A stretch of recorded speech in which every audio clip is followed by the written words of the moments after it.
আমরা কাজ করেছি সেই সময়, তখন উনি কাজ করতেন, সিদ্ধান্ত মহান্তি। উনি ভালো দারুণ কাজ করতেন, ওখানকার স্টার উনি।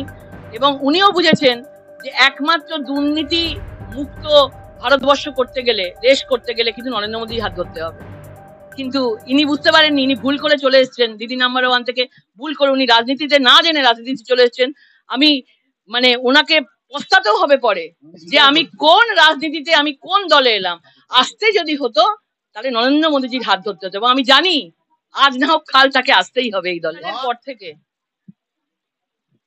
এখানে ভারতীয় জনতা পার্টির জয়ী হওয়ার পর থেকে এখানে পরপর দেখা গেছে যারা সেই সময় ভোটে ছিলেন এবং যারা ভারতীয় জনতা পার্টি করতো, এক এক করে তাদেরকে কেস দিয়ে এলাকা ছাড়া করা হয়েছে। বিজু পাসওয়ান, তার মাও এসেছিলেন, কান্নাকাটি করে গেছেন।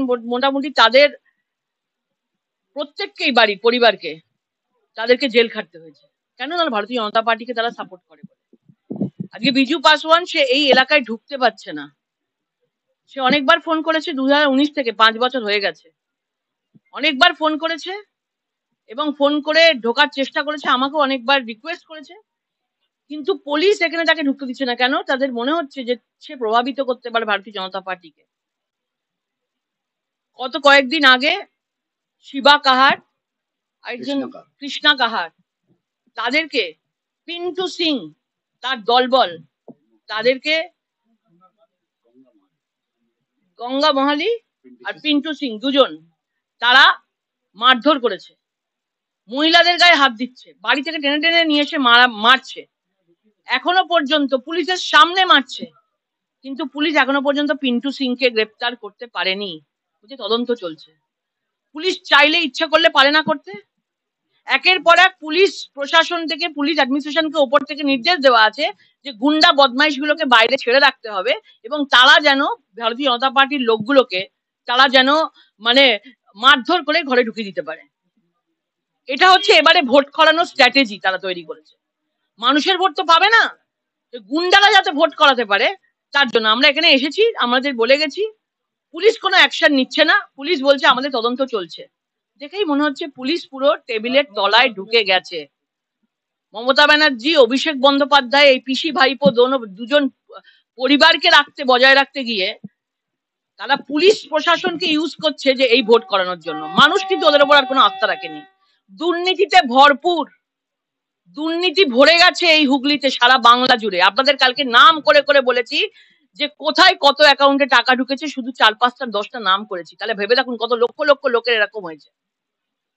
এইরকম একটা পরিস্থিতি চলছে এবং আমরা বলছি যত এরকম ভাবে আমাদেরকে আটকাবে, যত আটকাবে, ভারতীয় জনতা পার্টি কিন্তু আগামী 2024-এর লোকসভায় তত ভালো রেজাল্ট করবে, তত এগিয়ে যাবে। কোনো দুর্নীতি কোনোদিন মানুষকে বেশি দূর এগিয়ে নিয়ে যেতে পারে না। পুলিশের এই ধরনের অত্যাচার, স্বজন পোষণ কোনোদিন বেশি দূর এগিয়ে নিয়ে যেতে পারে না এদেরকে। এদের মনে রাখতে হবে, পুলিশ প্রশাসনকে, এদেরকে কিন্তু একদিন আমাদের সাথেই কাজ করতে হবে। কারণ তৃণমূল শেষ, 26-এর আগে সরকারটা পড়ে যাবে, সবাই জেনে গেছে। 24 থেকে তার শুরু হয়ে গেছে, ভাঙন শুরু হয়ে গেছে। 26-এর আগে সরকার পড়ে যাবে। এই পুলিশ প্রশাসন যারা রয়েছে তাদের কিন্তু এখানেই থাকতে হবে, তাদের পরিবারও থাকে, তাদের এখানেই থাকে, যে তারা যে তাদের সাথে সেই পায়ে ধরে, যারা পা ধরে পুলিশ প্রশাসন যে জিনিস করছে তৃণমূলের সাথে, এটা কিন্তু মানুষ ভালো চোখে নিচ্ছে না। তার জবাব 2024-এ দেওয়া হবে।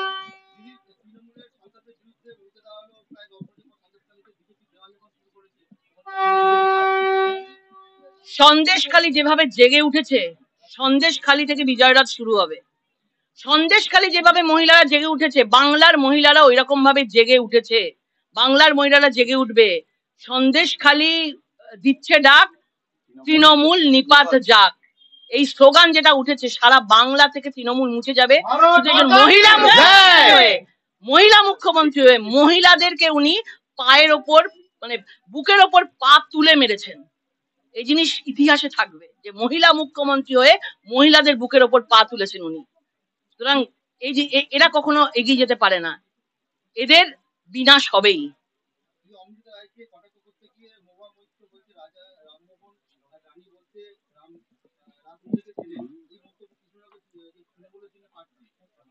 এদের একটা সংস্কৃতি মানুষকে ছোট করা, মহিলা হয়ে মহিলাদের ছোট করা, উপরে মালিক যা বলবে তাই তো তার নিচের সৈন্যরা করবে না। মালিক যদি মহিলা যদি সন্দেশখালীতে না গিয়ে তিনি সন্দেশখালীর মহিলাদের ভিডিও দেখতে চান, প্রমাণ চান সন্দেশখালী মহিলাদের সঙ্গে রেপ হয়েছে, ভিডিও দিন, যদি বলতে পারে, তাহলে তার সেনাপতিরা তো এগুলো বলবেই। তাদের সংস্কৃতি কি আছে? তাদের সংস্কৃতি বলে তাদের কিচ্ছু নেই। তারা জেতার জন্য যা খুশি করতে পারে। এগুলো আমি জানি না, অর্ধেক জানি না আমি, অর্ধেক ওই দিকের কথা আমি যা বলতে পারবো। কালকে হুগলি লোকসভা কেন্দ্রের তৃণমূল কংগ্রেসের প্রার্থী প্রাক্তন স্বামী সিদ্ধান্ত মহাপাত্র বিজেপিতে অংশগ্রহণ করেছে, কি বলবেন? দেখুন, এটাই বলবো যে সবাই ভারতীয় জনতা পার্টির হাত ধরছে, সবাই, কারণ একমাত্র নরেন্দ্র মোদীজির নেতৃত্বে দেশ এগিয়ে যাচ্ছে। সুতরাং উড়িষ্যা বলুন, আজকে উড়িষ্যার উনি একজন বিশাল বড় একজন সেলিব্রিটি আর্টিস্ট, আমরা কাজ করেছি সেই সময়, তখন উনি কাজ করতেন, সিদ্ধান্ত মহান্তি, উনি ভালো দারুণ কাজ করতেন, ওখানকার স্টার উনি, এবং উনিও বুঝেছেন যে একমাত্র দুর্নীতি মুক্ত ভারতবর্ষ করতে গেলে, দেশ করতে গেলে কিন্তু নরেন্দ্র মোদীর হাত ধরতে হবে। কিন্তু ইনি বুঝতে পারেননি, ইনি ভুল করে চলে এসেছেন দিদি নাম্বার 1 থেকে, ভুল করে উনি রাজনীতিতে না জেনে রাজনীতিতে চলে এসেছেন। আমি মানে ওনাকে পস্তাতেও হবে পরে যে আমি কোন রাজনীতিতে, আমি কোন দলে এলাম। আসতে যদি হতো তাহলে নরেন্দ্র মোদীজির হাত ধরতে হতো, এবং আমি জানি আজ না হোক কাল তাকে আসতেই হবে এই দলে।